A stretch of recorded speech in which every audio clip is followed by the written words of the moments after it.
నమస్కారం. మీ రోజును దేవుని వాక్యంతో ప్రారంభించాలంటే తెలుగు బైబిల్ ఛానల్ చూడండి. ఇక్కడ ప్రతిరోజు బైబిల్ వాక్యం యథాతథంగా చదివి వినిపించబడుతుంది. దేవుని వాక్యాన్ని నిత్య జీవితంలో భాగం చేసుకోవాలంటే సబ్స్క్రైబ్ చేయండి.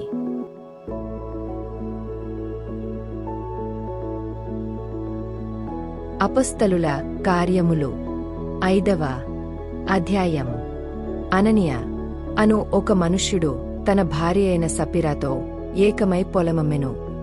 భార్య ఎరుకనేవాడు దాని వెలలో కొంత దాచుకొని కొంత తెచ్చి అపొస్తలుల పాదముల యొద్ద పెట్టెను.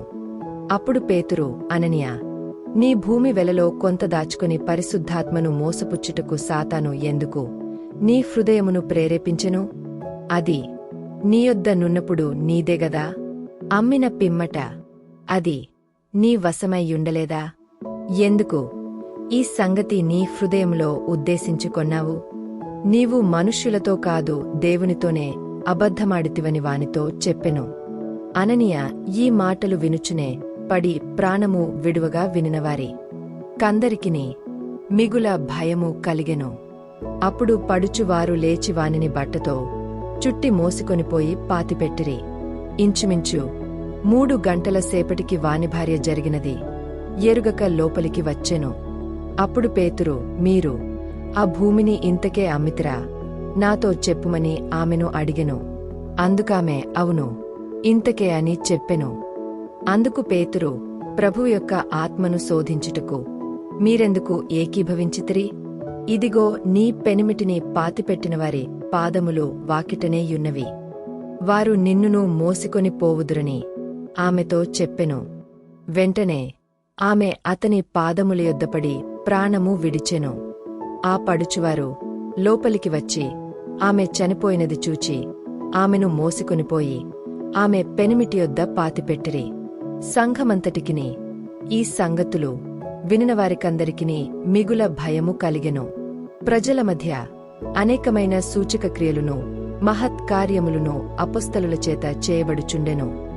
మరియు వారందరూ ఏకమనస్కులై సొలొమోను మంటపములో ఉండిరి.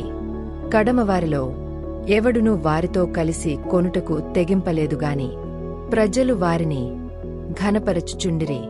పురుషులును స్త్రీలును అనేకులు మరియెక్కు వగ విశ్వాసులై ప్రభువు పక్షమున చేర్చబడిరి.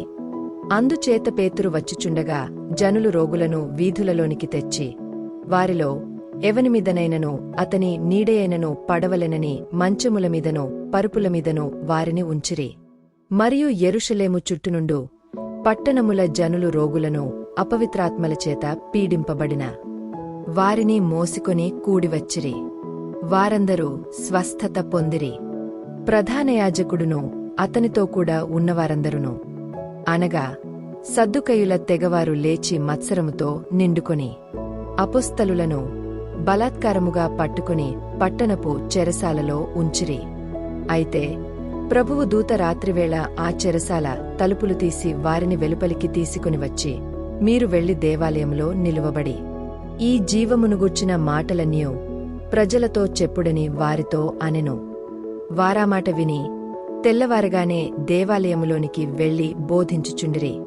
ప్రధాన యాజకుడును అతనితో కూడా నున్నవారును వచ్చి మహా సభవారిని ఇశ్రాయేలీయుల పెద్దలనందరినీ పిలువనంపించి వారిని తోడుకుని రండని బంట్రోతులను చెరసాలకు పంపిరి.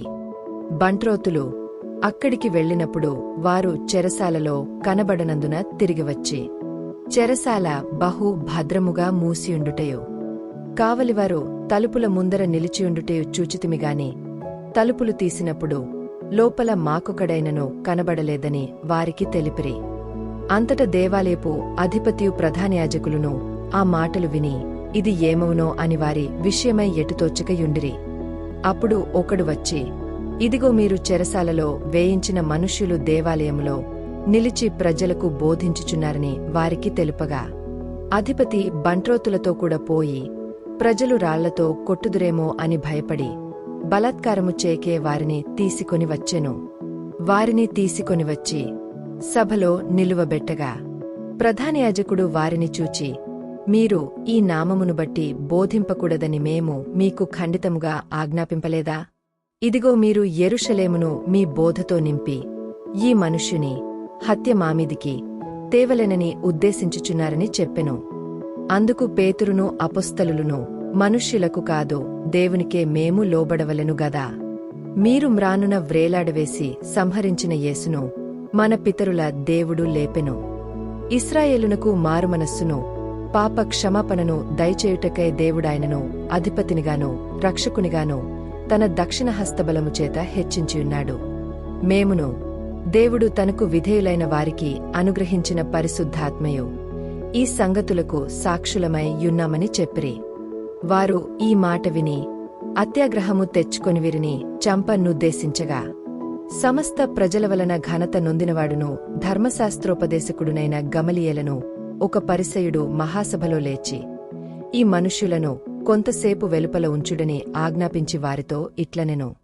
ఇశ్రాయేలీయులారా, ఈ మనుష్యుల విషయమై మీరేమి చేయబోచున్నారో జాగ్రత్తస్మండి. ఈ దినములకు మునుపు తూదా లేచి తానొక గొప్ప వాడనని చెప్పుకొనెను. ఇంచుమించు 400 మంది మనుష్యులు వానితో కలిసి కొనిరి. వాడు చంపబడెను.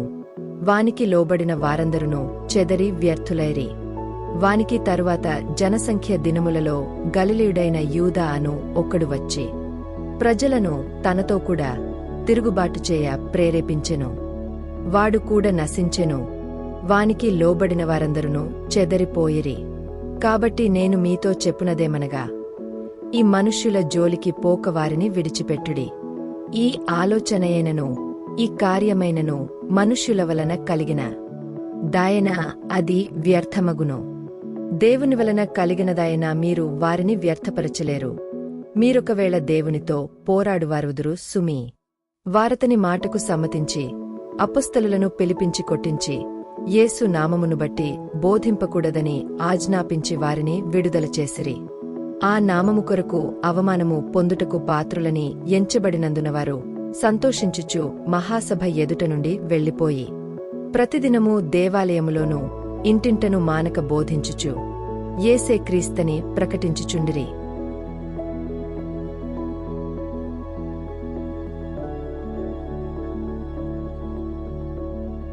ఈ వాక్యం మీ హృదయాన్ని బలపరిస్తే లైక్ చేయండి, షేర్ చేయండి మరియు మా తెలుగు బైబిల్ ఛానల్ను సబ్స్క్రైబ్ చేయండి. యూట్యూబ్ మీరు తదుపరి వీడియోను ఇష్టపడతారని భావిస్తుంది. దయచేసి చూడండి మరియు మీ ప్రార్థన అభ్యర్థనను మాతో పంచుకోండి.